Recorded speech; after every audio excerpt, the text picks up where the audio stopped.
What's up, man? So I want to ask you if you think China is a state capitalist nation. No, I don't. Okay. And why do you think that? State capitalism described the German state in the Do you believe that during World China War is I. capitalist in any way? Everything is in some way something. Okay, it's just, I mean, yeah. what do you mean? It's just like, what are you talking about? My position The is that I think. dominant tendency within China is not capitalism. So even though there's private enterprise with investors that to get the profits and wage labor, that's not capitalism. No, Why? no, because it's in the context of a mode of production that's sublated capitalism. The birth pangs, of course, of the prior mode of production are there. It's stamped by them, but everything is being assimilated in the context of a circuit and logic of production that can no longer really be called capitalist. I'm not gonna lie, man. I don't really understand what you just said. I know. Yeah. So in Marxism, there's something called a mode of production. Okay. So this is what you want to call, if you think about it like that, it's the logic of production. Like, what is the actual pattern within which the goods and labor of society are organized and produced, right? Just think of it that way. Okay, so it's a pattern. It's like an underlying pattern. It's a logic. Okay. So in a mode of production, we're talking about the reproduction of civil society, which is not just the reproduction of goods and services, but the reproduction of entire ways of life. So if we build a new town somewhere, or if we're going to build a new place where, there's a new 7-Eleven, there's a new store. It's like the increase of the population leads to the reproduction of systems, okay? Economic systems, if you will, okay? And things. You can see an immeasurable material wealth, a paradigm for that being produced.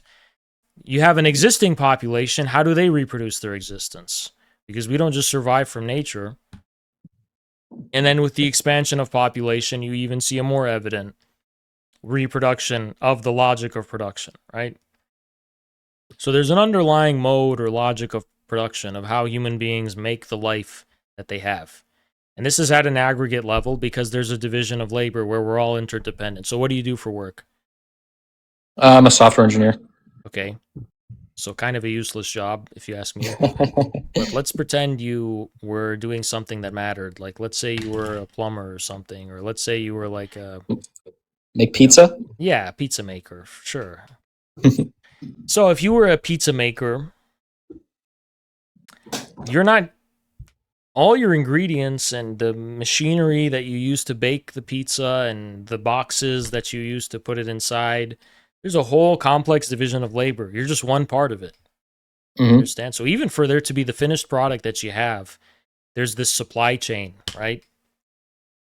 So there's a division of labor. So there's an ultimate logic of production that regulates that and how all of it fits together and keeps getting reproduced. The same cycle of reproduction you can think about biologically, it's happening at a social level as well, right? Okay. So in the capitalist mode of production, there's a specific modality of production, okay? And the modality of production is rooted in the reproduction of something we call capital. So there's something we call the circuit of capital. It's you starting out with money and you invest it in a commodity that you're buying. So, pizza making machine. And then there's a profit, M prime. Now, a capitalist takes that profit, puts it back into the machinery, and expands. So there's capital accumulation. The capital increases and it expands. So that's the logic. That's the circuit. And within that circuit or that logic of production, suddenly you're looking at a society of a bunch of pizza makers. So we can see all these pizza makers, but the expansion of this pizza machinery and this whole thing is governed by this logic where You're starting out with money, you're putting it in, you're buying machinery, and you're getting more. And that expansive and abstract circuit of that we call capital, that is the governing logic of production of the society, right? At the highest levels, Esperata. So the capitalism has a history, though, right? And there's contradictions in this logic. Because eventually, for example, you reach the monopoly stage, where you're no longer taking money and putting it into things and making profit. You own so much of the means of production that you have a monopoly. And at that point, you can set and rig the prices to be whatever you want them to be. And what then I mean, becomes... there's usually laws against that, though. I mean, That's fake. I, Anyway, yeah, I we understand talk you about discover, history. but we I'm just talking have about how history got to where it was. United States has broken lobbies before many times. Eventually, the laws of capitalist production reach their limits because surplus value... What does this have to do with China having private enterprise It can and wage have labor? these features that were characteristic of the capitalist mode of So production. what do you would you define like China as a socialist state?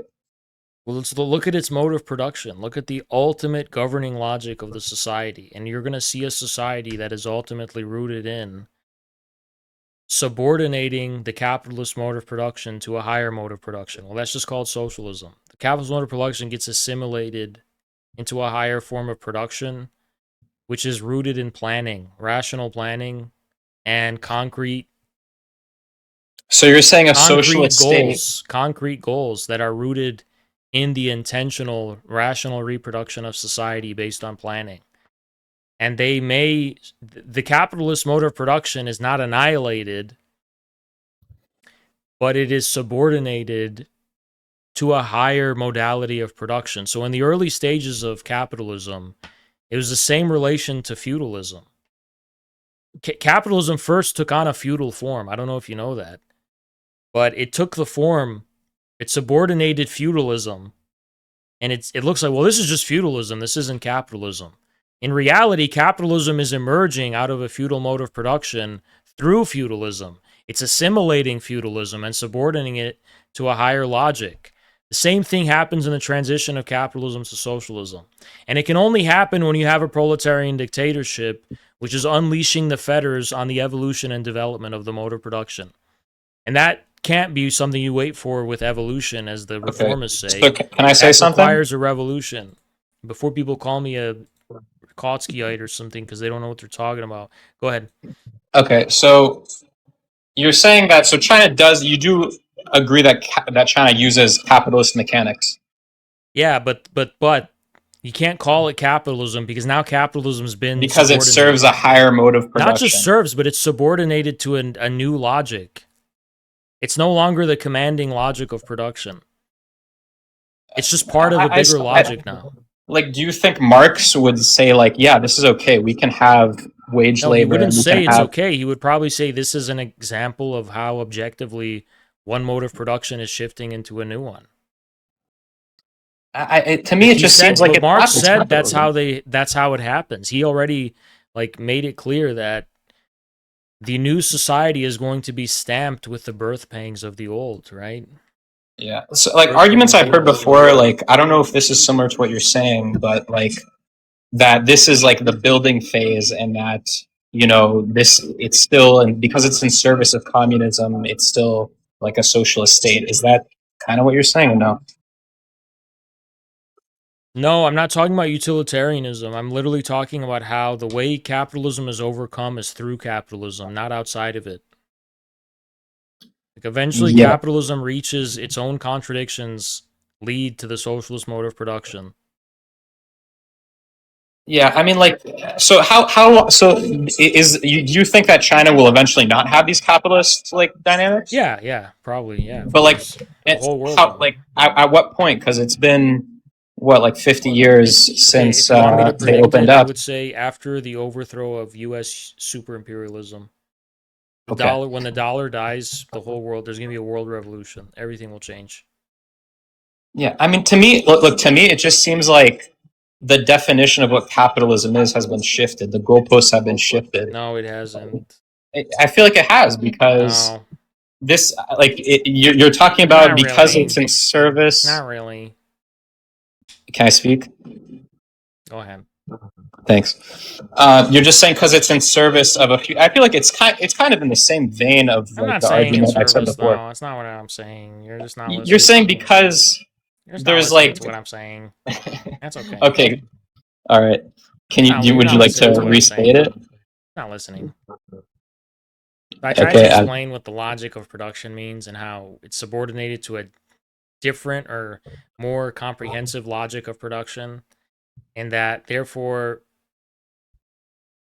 capitalism is no longer the exhaustive mode of production because it is subordinated to a more comprehensive logic of production, where the circuit of capital is just one part of the cycle. Okay. And what like how does that express itself in what we see in China compared to other capitalist or to compared to If you capitalist analyze countries? their financial system, it is all rooted in planned economics, and none of it is rooted in capital being at the top. What's at the top is the plan. What's at the top is a more specific circuit of accumulation and production, primarily rooted in construction and the expansion and reproduction of a specific social system, but not profit. Why? China takes on they take on losses that do not conform to the logic of capitalist production for the purposes of long term strategic So industrial it and is for economic some future planning. goal. Yes, they take on a Yeah. loss in terms of the logic of profitability. They take on losses. The government takes out credit that is not profitable in any foreseeable sense, but which is subordinated and successfully reproduces the mode of production. So a state can basically they can have private property, they can have wage labor, they can have It's stock not private markets, they can property. have It's billion. not Wait, wait, private wait. property. They can have billionaires, they can have investors, but is Yeah. as long as it's in service of some future goal, it's No, still as long as socialism. it's subordinated Okay, as long objectively. as like so it's subordinated. Like I'm still struggling to understand what you mean by subordinated. To me, it does seem that businesses in China are trying to make money and are trying to That's distribute fine, that but their money to money investors. making is not in command of production. What does that mean? It's not in command of production. The logic that's in command of production is based on a comprehensive, rational, planned economic system, without which no one is doing anything. Some explain it. We need like a dumb guy to Explain it to me explain. like I'm 5 years old, guys. Come Explain it to on. like the dumb. Like, I'm gonna ask ChatGPT to explain it to you. Okay, I'm talking to a really low IQ person. Hold on. I'm talking to a super low IQ guy who doesn't understand what I'm saying. I'm telling him that China is not capitalist just because it has features of Features of capitalism. Its entire economy is what capitalist. Marx called capitalism, because in China, these have become subordinated and assimilated by a higher logic of production. He seems to think this is the same thing as saying that capitalism is in service to the party, when I am just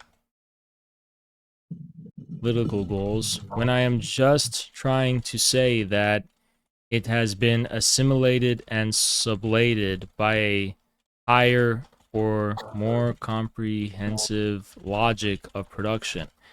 That what defines a mode of production is dominant logic and not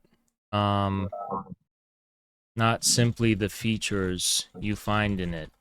Please simplify this in a way a dumb guy can understand. I mean, to me, this sublation thing you're talking about, it seems all philosophical. It Right, doesn't right. seem like That's why I'm asking ChatGPT. It's not an economic Yeah, system. that's why I asked it for ChatGPT to make a dumb guy. Okay, he gave me this really long thing. Oh my god. Okay, shortest formulation. You're identifying the system by its ingredients, and I'm identifying it by the logic that organizes those ingredients. Thank you, ChatGPT. That's so nice. So basically, it's like you're just looking at the ingredients and not the over-governing logic that organizes the ingredients. That's such a great way of putting it. Thank you. Thank you so much, AI, for that. Yeah. Okay, Do you get it now?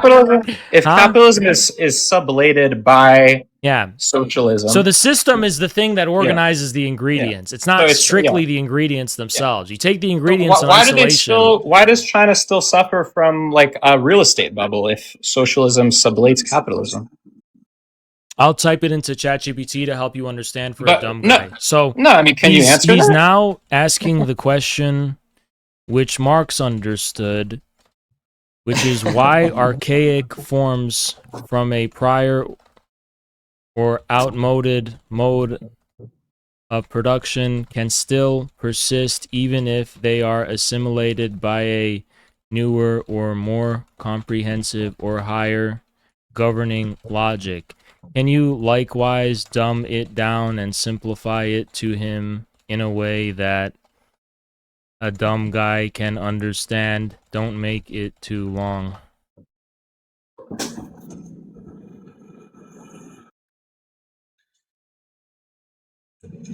Okay, so okay, this is what it gave me. Because a new mode of production does not erase everything that came before it overnight. Old forms can survive. No, sorry, these are too... He's really dumb, and these words are too big for him. Make it even simpler for a dumber guy. Sorry, sorry about that. No, it's okay, man. I get it. I understand. Yeah. New systems do not delete everything from the old system. They often keep old things and use them in a new way. Example, capitalism still had kings, landlords, peasants, and small shops. That did not make capitalism feudalism. So just because China still has things that also existed under capitalism does not mean China must be capitalist. The question is, what controls and shapes the whole system? Okay. Old parts can stay. What matters is the bigger system they now belong to. Thank you so much, ChatGPT. Do you understand? So, may I make a point? Yeah. Okay, so my point is that you're saying capitalism sublates socialism. So we should be saying socialism sublates capitalism. Or sorry. But the process is not completed overnight. Yeah, I understand that. But what I'm saying is, like, what do we see different in China compared to other capitalist countries that actually shows that? Because, like I said, we still see you have to look at the linchpin. Still see wealth inequality. The linchpin. We still see a billionaire It's the class. Linchpin of the system at the highest levels. So we would look at basically the relationship between credit and production. In Western countries, you do have complex systems of planning with the Federal Reserve and so on, but all of those are subordinated to the short-term interests of capital. Whereas in China, the short-term interests of capital are actually completely a non-factor when it comes to the decisions that are made to actually inject liquidity and credit. Yeah, what does that result in? What does that result in? Like it results in an economy that is willing to sacrifice things that would be vital to a capitalist mode of production in the name of actually realizing strategic. Can you give an example? Economic goals. Probably one of the best examples would be the way in which the government is responding to the housing speculative bubble by just not rescuing the speculators, by the saying that housing is for homes, not for speculation, for example. Another example would be the way China constructs cities. The reason we don't construct cities and we have very poor urban planning and we don't have public transportation. You're an American? What? You're an American, right? Yeah, the reason we don't have those things, though, is because it's just not profitable. And it can't be justified according to the logic of capital. But China justifies those things according to the logic of the fact that they're necessary for a modern, thriving, harmonious, and prosperous civilization.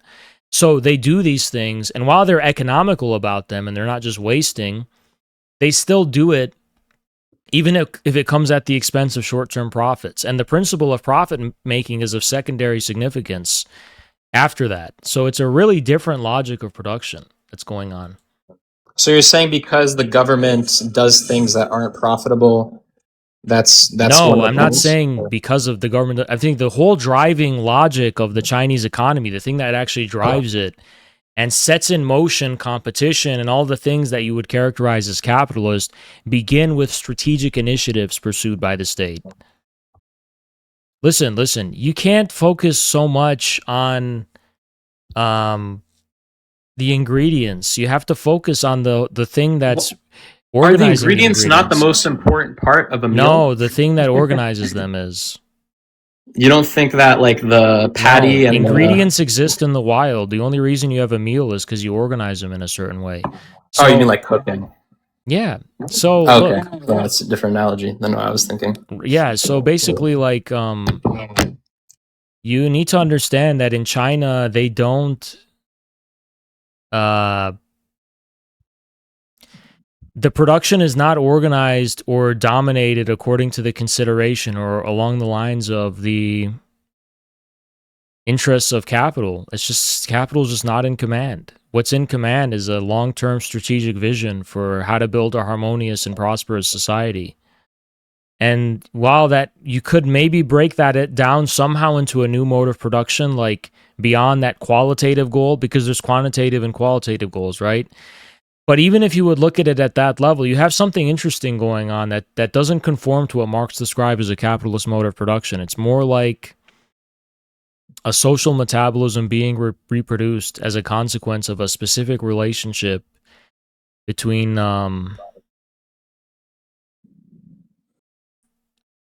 state and civil society, in the form of Yeah, I mean, I'm just thinking like in terms of like concrete things. Like, I can't see any big thing that tells me like, wow, capitalism. you'd have to look really at. I sublated. think really its construction is the main linchpin of China's economy. So like trains and shit. Trains, cities, infrastructure, bridges. I mean, the same thing they're trying to build. Every country builds the same thing. Infrastructure. But that's the driving force. They're trying to expand it with the Belt and Road Initiative right now. That's the main thing in China. Is it's really infrastructure, cities, bridges, like all the things that go into building a modern civilization directly. And I don't disagree that China's very good at building infrastructure. They obviously are. Yeah, but that's the driving force of their economy is that, them building infrastructure. That their mode of production is based on that circuit of reproduction. Yeah, it's based on like there's a reproductive process that's rooted in that. Yeah, I mean, I still I don't see how because you have nice trains and nice roads and a lot of tall buildings, how that again it's about the accumulation. No, it's about the circuit of accumulation. It's just all about the circuit of accumulation. That's it.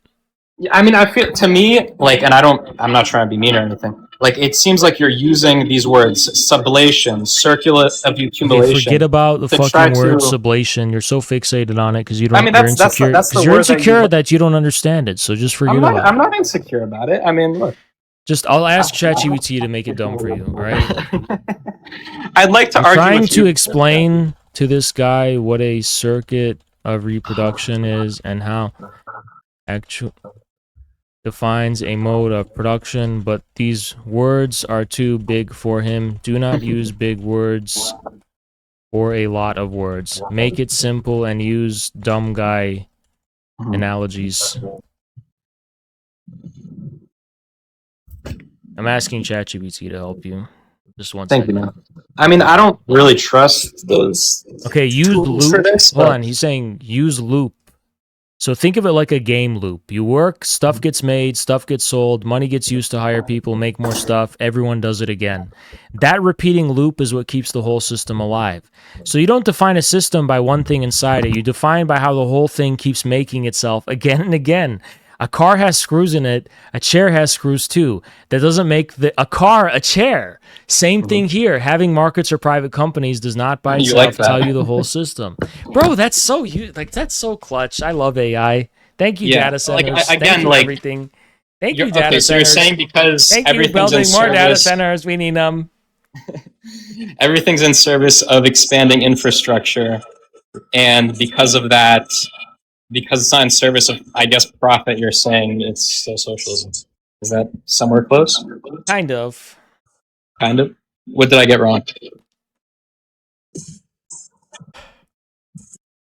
It's not just infrastructure, because it's also the fundamentals of the premises of production. So it's like, in order to partake in economic activity, like, you need like a city, you need buildings, you need transportation, you do need infrastructure, you also need housing, you also need buildings that are built that stores can emerge inside of. Yeah, I mean, I wouldn't just call it infrastructure. I would encompass that term more broadly to include the fundamental factors of production, really.